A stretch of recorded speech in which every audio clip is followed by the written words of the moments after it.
what would you have to say to parents who were in a similar situation? To definitely get Narcan in the home, and if they use it, make sure they get another kit. And when they do use it on their child, make sure they get them to the emergency room because they can re-overdose after the Narcan wears off. What happened the first time you had the opportunity or had the I'll say fortune or misfortune, depending on how you're looking at it? It was still the fortune. It was just scary. I should have looked at it online monthly to make sure I was familiar with it.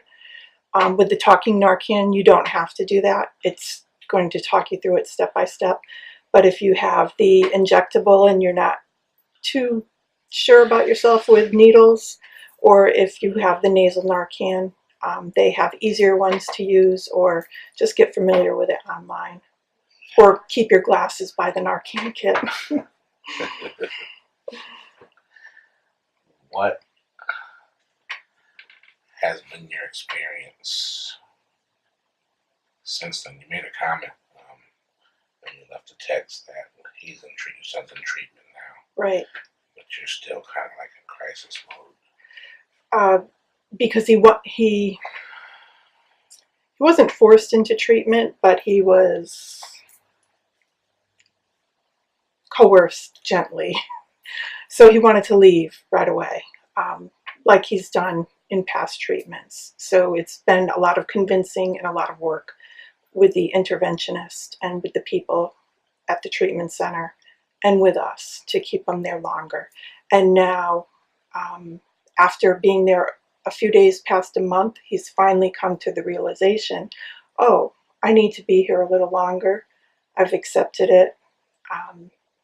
And it's going to happen. And that's why I think long-term treatment is better.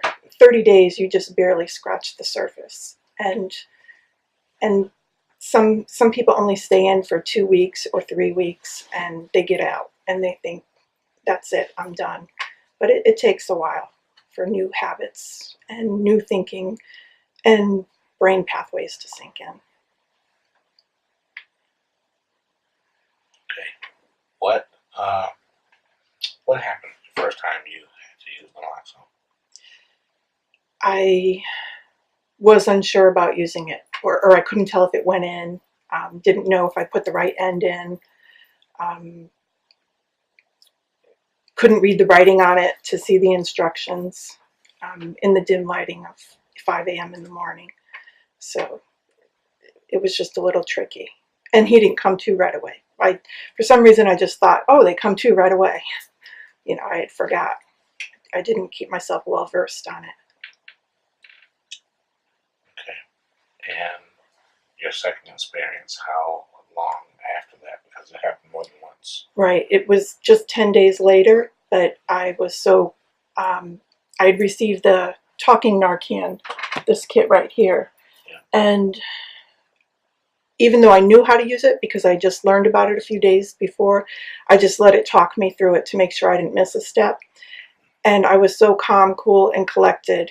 It was just such a relief. It just made it a million times easier for me and less stressful. And I knew if I could just get him to the hospital to make sure he didn't re-overdose, you know, it would be all right. Was he reluctant to go to the hospital? Yes, he always is.